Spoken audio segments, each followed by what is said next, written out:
Hello Movie Lovers, Assalamualaikum, welcome back di Ini Movie Channel. Movie Lovers, kali ini kita akan masuk di part 3 dari alur cerita film Lajja. Nah, yang belum nonton part 1 dan part 2-nya, linknya aku taruh di kolom deskripsi atau di layar akhir film ini. Gimana, masih semangat kan ngikutin alur cerita film Lajja di part 3 ini? Karena di part ini ceritanya semakin seru. Daripada penasaran, kita langsung masuk aja ke alur ceritanya ya.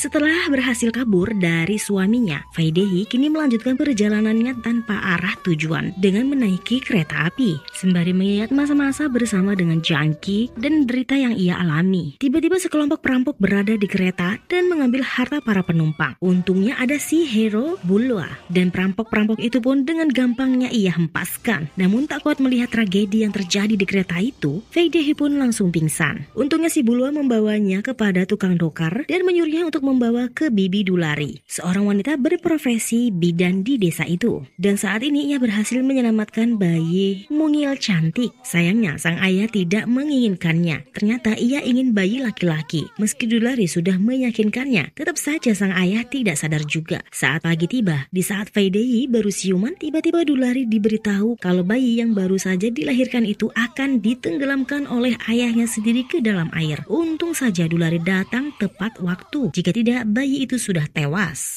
Sementara Faidehi yang menyaksikan hal itu sangat terlihat syok. Di sisi lain, ragu ia mengetahui istrinya tidak ditemukan di kereta api saat tragedi perampokan kemarin. Ia sangat murka. Ragu kemudian menaikkan jumlah uang yang akan diberikan kepada siapa saja yang menemukan Faidehi. Di sisi lain, seorang wanita bernama Pulwati dengan wajah hitam dan rambut pendeknya yang baru saja dipotong oleh Virendra menangis saat bertemu dengan Dulari. Rupanya ia baru saja mendapatkan akibat dari penolakannya bekerja dengan Virendra di rumahnya. Dulari pun langsung mengutuk Virendra dan Gajendra. Dengan emosi, Dulari menceritakan kepada Faidehi siapa kakak beradik ini. Mereka berdua adalah penjahat terkejam di desa itu. Untung saja saat itu Bulwa meleset. Jika tidak, kedua orang itu pasti tewas. Dulu, saat Bulwa umur 7 tahun, desa mengalami kekeringan parah. Saat itu Bulwa kehausan, sedangkan Gajendra memiliki air di sumurnya. Ibu Bulwa memohon kepadanya. Tangan Gajendra malah masuk ke dalam blusnya sebagai imbalan air. Ibu Bulwa langsung menyiramkan air itu ke arah Gajendra. Karena itu Gajendra menuduh Ibu Bulwa mencuri. Menghukum kedua tangannya dimasukkan dalam minyak mendidih. Faidehi sangat sedih mendengar kisah-kisah wanita yang ditindas laki-laki, dari Ibu Bulwa sampai Pulwati. Zaman memang sudah berubah, tapi situasinya tidak. Wanita tetap saja berada di tempat yang sama. Di sisi lain, putri Gajendra baru saja kembali dari kota. Ia menceritakan tentang perkembangan kuliahnya pada sang ayah. Sang ayah kemudian meminta pada putrinya menuliskan pidato untuk pemilu nanti. Putrinya pun yang bernama Susma itu berkata agar ayahnya meminta pada Prakas saja, putri Ramdulari. Dia sangat pintar, bahkan dia membawa komputer dari kota untuk ibunya. Karena si Virendra pamannya Susma ini nggak tahu tentang hal komputer, karena dia nggak tamat sekolah guys, akhirnya dia diajak untuk melihat komputer itu ke rumah Ramdulari. Karena itu esoknya ia datang dengan Susma keponakannya ini untuk melihat komputer itu. Di rumah Ramdulari yang saat ini sudah penuh dengan banyak orang. Tapi bukannya melihat komputer itu, Virendra malah terpana melihat kecantikan Faidehi. Saat malam tiba, ternyata Prakas dan Susma, putri Gajendra, sedang pacaran guys. Saat listrik mati, seseorang melihat mereka berdua. Sayang saat ini Virendra dan Gajendra melihat foto Faidehi ada di berita TV. Itu membuat mereka langsung menghubungi suaminya Ragu dan memberitahukan keberadaan Faidehi. Namun di sela kebahagiaan mereka, tiba-tiba pembantu Gajendra mengadukan pertemuan Susma dan Prakas tadi malam. Tentu Gajendra sangat murka dan menyuruh Virendra untuk menyiksa Prakas. Untungnya Susma mengetahui hal itu dan langsung ke rumah Ramdulari.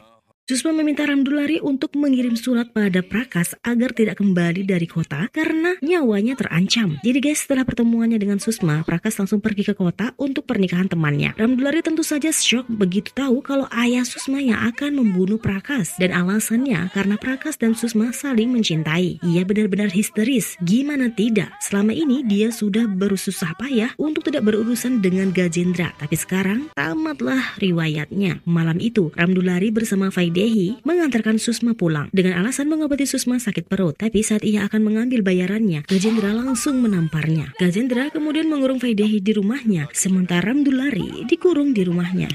Untungnya Susma dan Faidehi berhasil kabur dan menjegat bis yang dinaiki Prakas. Susma pun langsung menjelaskan semuanya dan mereka bertiga pun lari ke dalam hutan karena dia dikejar anak buah Gajendra. Sementara itu Raghu telah berada di rumah Gajendra, tapi kali ini ia kembali kecewa karena ia tidak menemukan Vaidehi di sana. Virendra menjelaskan apa yang terjadi beberapa menit lalu, bahwa Vaidehi dan ponakannya dan juga Prakas sekarang bersama Bulwa di hutan. Karena itu Raghu dan orang-orangnya pergi ke hutan untuk bertemu Bulwa dan menyuruhnya untuk memanggil Vaidehi. Karena Raghu memaksa bahkan menyogoknya dengan uang dan Bulwa pun tidak tergiur sama sekali. Akhirnya Bulwa meminta Raghu untuk datang ke Malaigat besok pagi tanpa kekuatan dan Vaidehi akan datang. Jika Raghu membawa kekuatan maka hukumnya mati. Ternyata Raghu menyepelekan peringatan Bulwa guys.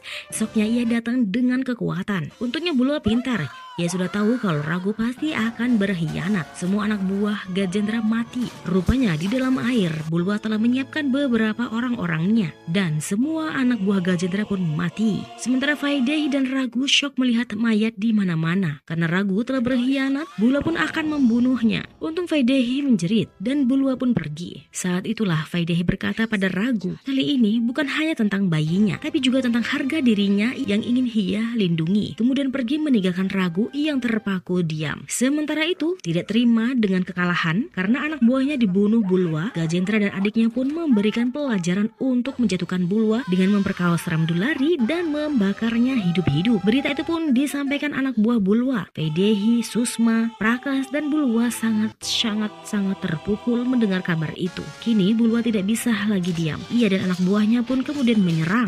Dalam perkelahian itu Bulwa tertangkap dan dibawa ke hadapan Gajendra. Setelah sekian lama, akhirnya Gajendra dan Bulwa pun kembali bertemu. Ya, setelah Bulwa memutuskan salah satu tangannya. Baru sekarang akhirnya Bulwa berhasil membuat Gajendra keluar dari persembunyiannya dengan berpura-pura tertangkap. Padahal mereka semua adalah orang-orang Bulwa sendiri. Dan perkelahian pun terjadi. Gajendra kabur sementara Bulwa melawan Virendra. Sayangnya, Virendra berhasil menipu Bulwa dengan bersembunyi di belakang para wanita. Disitulah Bulwa terluka, tapi ia tetap kuat dan memotong kedua tangan Virendra yang telah memperkosa Ramdulari dan kemudian membunuhnya.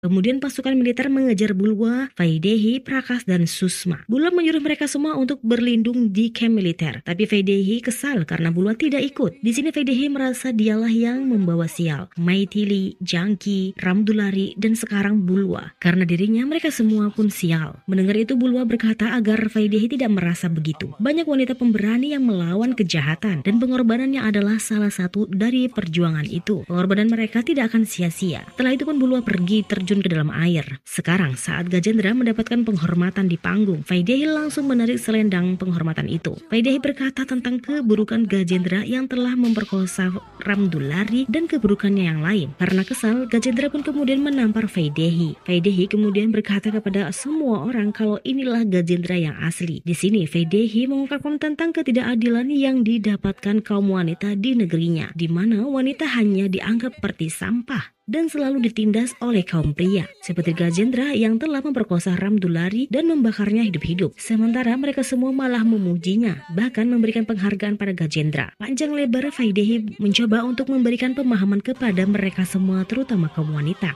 Di saat itulah para wanita maju dan memukul Gajendra. Tidak hanya mereka, Raghu suaminya pun dan meminta ampunan pada Vaidehi. Mereka pun akhirnya kembali bersama lagi guys. Ya, saat Gajendra akan dibawa ke kantor polisi, saat itulah ia dibunuh oleh seseorang. Beberapa bulan telah berlalu. Saat ini Vaidehi, Raghu, dan bayinya yang diberi nama Ramdulari sedang berjalan. Hingga tiba-tiba pria si pencuri muncul untuk menawarkan tumpangan taksinya. Ya, sekarang ia jadi supir taksi di New York dan telah menikah dengan Maithili guys. Kalian masih ingat kan dengan Maithili? Kemudian Vaidehi memberikan tiket untuk pria pencuri itu agar ia menghadiri acara amal yang diadakan Vaidehi dan Jangki yang akan menari di acara itu. Bahkan sekarang Raghu pun ikut mendukung acara amal untuk mengangkat derajat perempuan. Dan cerita pun tamat. Gimana guys, ceritanya seru kan? Wah, lebih seru lagi kalau kalian nonton full film aslinya. Jangan lupa untuk nonton alur cerita film lainnya di Animovie Channel. Bye bye.